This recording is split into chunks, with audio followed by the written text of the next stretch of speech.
Time to show you some of this morning's headlines from around the globe. Our CBS station in San Francisco looks at the pilots of an Asiana Airlines jet that crashed while landing in July. The pilots will not testify at a federal hearing.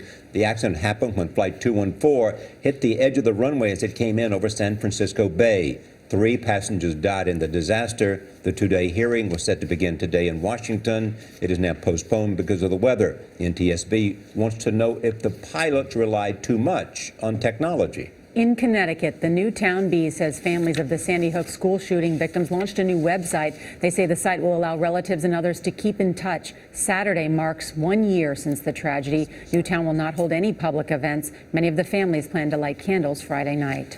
The Washington Post says Congress reauthorized a ban on plastic guns. The Senate agreed to the measure last night.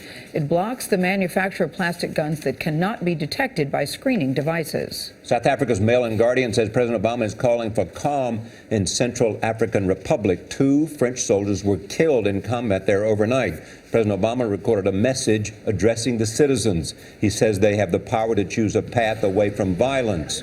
Last week, more than 400 people died in clashes between Christians and Muslims. The Detroit Free Press says the U.S. government sold its final shares of General Motors stock. It was part of the historic bailout of GM and Chrysler during the height of the financial crisis. A study estimates the nation would have lost more than 4 million jobs if the automakers failed.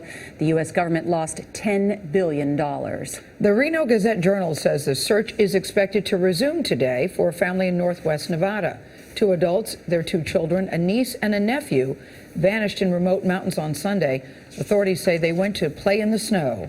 Temperatures nearby had dropped Monday to 16 degrees below zero. And the Los Angeles Times says 18 former and current sheriff's deputies face federal charges. They are part of an investigation of corruption inside the nation's largest jail system. The charges include beating inmates and visitors and trying to intimidate the FBI.